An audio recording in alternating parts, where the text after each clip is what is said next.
Assalamu alaikum and welcome to my channel Do Biology. Today we will discuss the topic that is called as the photosynthesis. Photo की अगर मैं little meaning की बात करूँ तो photo means light होता है और सिंथेसिस मीन्स प्रिपरेशन, यानी कि लाइट की प्रिपरेशन के अंदर फूड मॉलिक्यूल्स को फॉर्म करना, that whole process is called as the photosynthesis. और वो जो फूड मॉलिक्यूल्स होते हैं वो केमिकल फॉर्म में होते हैं और जो लाइट एनर्जी होती है उसको हम लेते हैं और उसको कन्वर्ट कर देते हैं इनटू द केमिकल एनर्जी। और वो कौन बना रहा है? वो प्लांट्स बना रहे हैं। तो उन्होंने कहा ये जो लिविंग प्रोसेस है जहाँ पे लाइट एनर्जी कन्वर्ट हो रही है इनटू द केमिकल एनर्जी, और वो जो लाइट एनर्जी जो है वो ATP NADP H2 and then की फॉर्म के अंदर जो भी हमारी बॉडी के अंदर बनती है वो होती है। और ये एनर्जी फिर एनर्जी रिच कंपाउंड्स के अंदर जो है वो energy rich organic food molecules के अंदर आप कह सकते हैं कि ये कन्वर्ट हो जाती है। That is called as the carbohydrate C6H12O6 और that whole process is called as the photosynthesis. और we can say that photosynthesis is the biochemical anabolic process. अब एनाबॉलिक प्रोसेस क्या होते हैं बेटा? एनाबॉलिक में दो टाइप के आपके मेटाबॉलिज्म के प्रोसेस होते हैं। एक एनाबॉलिज्म कहलाता है, एक कैटाबॉलिज्म। कैटाबॉलिज्म ब्रेकडाउन कहलाता है, एनाबॉलिज्म फॉर्मेशन है, यानी कि फॉर्मेशन ऑफ फूड मॉलिक्यूल्स हो रहा है। तो ये एनाबॉलिक प्रोसेस है जिसके अंदर कार्बोहाइड्रेट जो होते हैं वो सिंथेसाइज होते हैं फ्रॉम कार्बन डाइऑक्साइड और वाटर, क्योंकि plant is taken in carbon dioxide and water. In chlorophyllous cells ये फॉर्म्ड होता है in presence of light, food material form होता है and that whole process called as the photosynthesis. अब role of light photosynthesis के अंदर बहुत important है। लाइट जो है वो फॉर्म ऑफ एनर्जी के तौर पे काम कर रही है, उसकी ड्यूअल नेचर है। ड्यूअल नेचर का मतलब है कि एज अ वेव भी और एज अ पार्टिकल नेचर भी। वो वेव की तरीके से भी ये मूव कर रही है और पार्टिकल्स के पैकेट्स की फॉर्म के अंदर भी होती है, जिनको आप क्वांटा कहते हो। ये पैकेट ऑफ एनर्जी और पार्टिकल्स जो होते हैं वो क्वांटा कहलाते हैं और फोटोन कहलाते हैं। Plants are capable of using only a very small portion of visible light.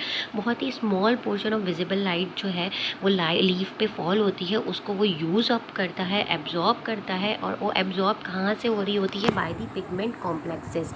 और ये पिगमेंट कॉम्प्लेक्सेस जो हैं जब लाइट एनर्जी आपके थैलाकॉइड ऑफ द सेल के ऊपर, मतलब क्लोरोप्लास्ट के थैलाकॉइड पे जब फॉल आउट होती है तो PS1 और PS2 जो है वो आपके पास एक्टिवेट होते हैं, यानी कि पिगमेंट सिस्टम 1 और पिगमेंट सिस्टम 2। और यही सारे पिगमेंट कॉम्प्लेक्सेस जो हैं वो एब्जॉर्ब्ड हो रहे होते हैं in these whole processes and present in chloroplast. और each pigment has is own absorption spectrum. हर पिगमेंट का अलग अलग एब्जॉर्प्शन स्पेक्ट्रम है। जैसे कि आप इसके अंदर देख सकते हो कि gamma rays, X rays, ultraviolet rays, ये 1014, 1012, 1010, इस तरीके से ये इस टाइप की एनर्जी को जो है वो इतने वेवलेंथ की एनर्जी को जो है वो स्पेक्ट्रम रेंज के नैनोमीटर्स में जो है वो उसको क्या कर रही होती है? एब्जॉर्ब कर रही होती है। इलेक्ट्रोमैग्नेटिक स्पेक्ट्रम वो कहलाता है कि जो भी लाइट रेज सन से इवॉल्व हो रही हैं वो इलेक्ट्रोमैग्नेटिक वेव्स ही हैं।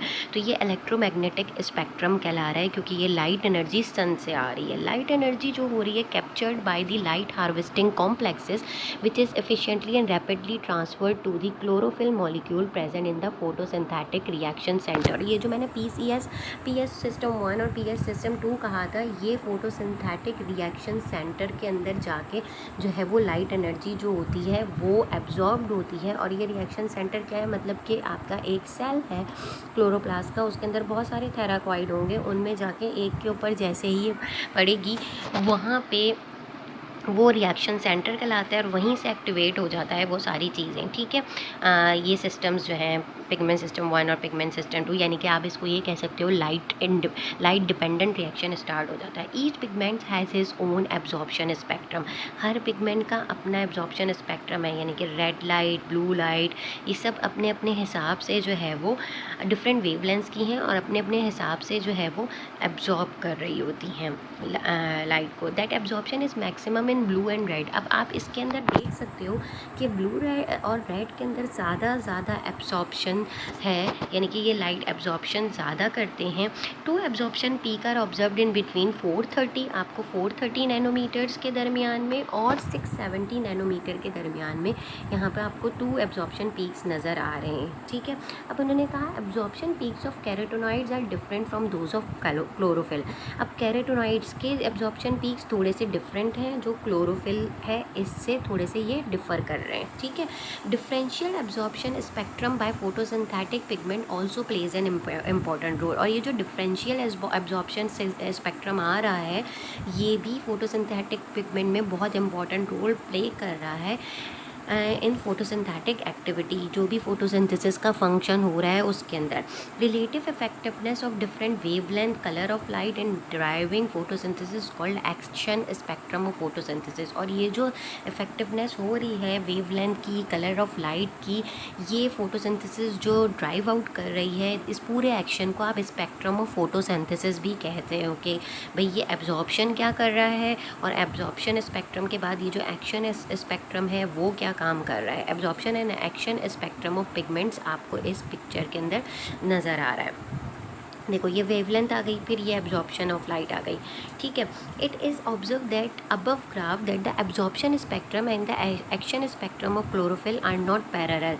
एब्जॉर्प्शन स्पेक्ट्रम और एक्शन स्पेक्ट्रम एक दूसरे के पैरेलल नहीं है, ठीक है।